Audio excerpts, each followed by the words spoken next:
ہم 3 بہن بھائی تھے۔ مجھ سے چھوٹا ایک بھائی اور ایک بہن تھی۔ ابو دفتر میں ملازم تھے اور امی لوگوں کے کپڑے سیتی تھی۔ میں نے کالج میں اس نیت سے داخلہ لیا تھا کہ تعلیم مکمل کرنے کے بعد ماں باپ کا سہارا بنوں گی۔ میں اپنے بھائی کے ساتھ کالج جایا کرتی تھی، مگر دنیا والوں نے بھائی پر شک کرنا شروع کر دیا۔ لڑکیاں پوچھتی کس کے ساتھ آئی ہو، اور 1-2 بار ہمارے لیکچرار نے بھی دیکھا تو سوال کرنے لگے۔ جب بھائی کو اس بات کا علم ہوا تو اس نے میرے ساتھ کالج آنا بند کر دیا اور میں اکیلی ہی آنے جانے لگی۔ کچھ دن گزرے، پھر ایک دن مجھے محسوس ہوا کہ ایک شخص میرا پیچھا کر رہا ہے۔ وہ خاصاً اسمارٹ تھا۔ میں گھبرا گئی کہ اس سے پوچھوں کہ کون ہے اور کیا چاہتا ہے، لیکن ہمت نہ ہوئی۔ وہ کالج تک آنے لگا اور قریب سے گزرتے ہوئے کچھ نہ کچھ کہہ جاتا۔ مجھے غصہ تو آتا، مگر نہ جانے کیوں ناراض ہونے کو دل نہیں چاہتا، یا شاید میں بزدل تھی۔ ایک دن بادل چھائے ہوئے تھے۔ کالج سے آتے ہوئے اچانک بارش شروع ہو گئی۔ گھر کافی دور تھا اور اس بارش میں پیدل جانا ممکن نہ تھا۔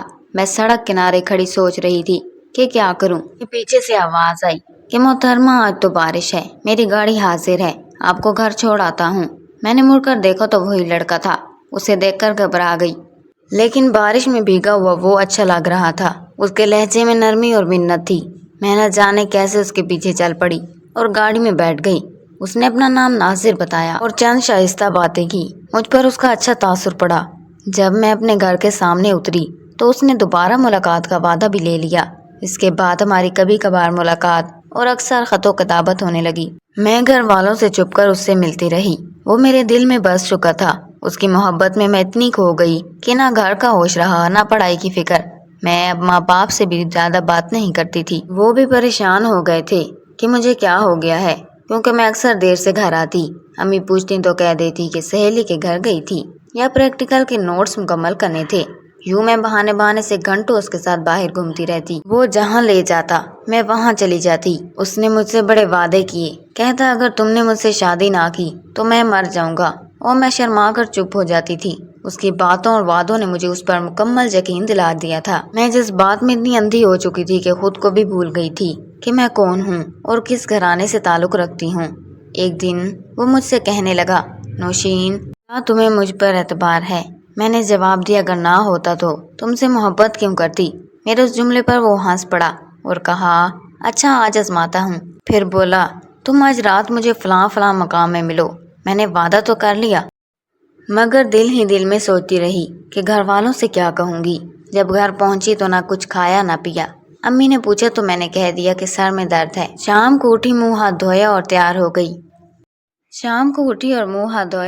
ہو گئی۔ امی نے وجہ پوچھی تو بہانہ کر دیا کہ سہیلی کی سالگرہ ہے۔ سالگرہ کو سن کر میری چھوٹی بہن پیچھے لگ گئی اور کہنے لگی کہ آپ تو روز جاتی ہیں، آج ہم بھی چلیں گے۔ بڑی مشکل سے اسے منایا، خدا کر کے وہ مانی۔ امی پریشان تھی کیونکہ بادل چھائے ہوئے تھے اور تیز ہوا چل رہی تھی۔ وہ ابو سے بھی ڈرتی تھی۔ میں اپنے محبوب کے خیالوں میں گم تھی۔ ماں کی فکر بے محسوس تھی اور ابو کا خوف بھی، مگر ان کے گھر آنے سے پہلے ہی میں گھر سے نکل گئی۔ جب میں ناصر کے گھر پہنچی تو وہاں عجیب منظر تھا۔ ناصر کے علاوہ اس کے دوست بھی بیٹھے تھے۔ میں خاموشی سے ایک طرف بیٹھ گئی۔ میں نے ان لوگوں کی باتوں پر دھیان نہیں دیا۔ ناصر سمجھ گیا کہ مجھے اس کے دوستوں کے سامنے بیٹھنا ناگوار گزرا ہے۔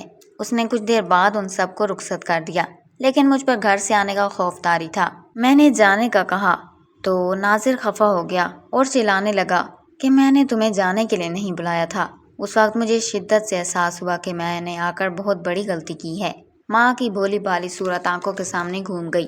باپ کا قہر آلود چہرہ یاد آیا اور میں رو دی۔ ناصر مجھے رونے سے نرم پڑ گیا اور کہنے لگا، 2 گھنٹے تو بیٹھو، میں خود چھوڑ آؤں گا۔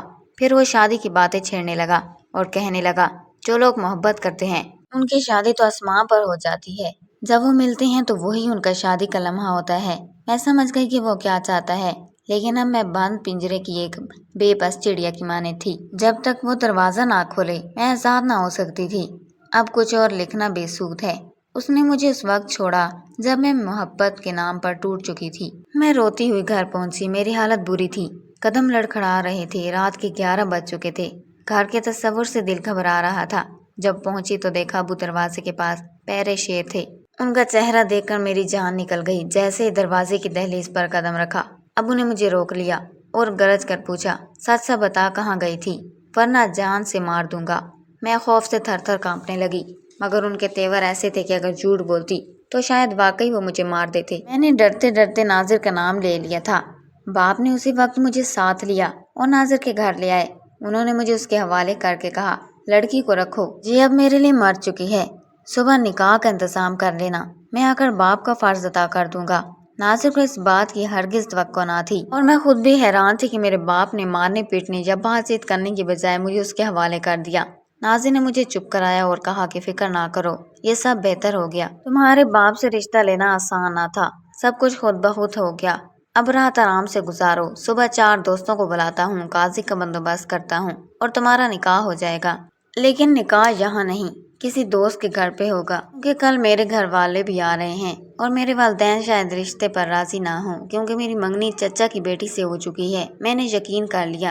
صبح سویرے وہ مجھے اپنے دوست کے خالی مقام پر لے گیا۔ شام تک میں نکاح کی رسم اور والد صاحب کا انتظار کرتی رہی مگر کوئی نہ آیا۔ رات کو ناظر واپس آیا اور بولا کہ تمہارے والد نے آنے سے انکار کر دیا ہے، وہ کہتے ہیں نکاح میرے گھر پر ہو اور میرے گھر والے بھی شامل ہوں، لیکن یہ ممکن نہیں۔ اس نے کہا کہ وہ 2 دن کی مہلت لے رہا ہے، پشاور چلتے ہیں، والدین کو منانے کی کوشش کرتا ہوں۔ میں بے خبر اس کے ساتھ چلی گئی۔ وہاں اس نے مجھے ایک بوڑھی عورت کے گھر ٹھہرا دیا جسے وہ اپنے رشتہ دار بتاتا تھا۔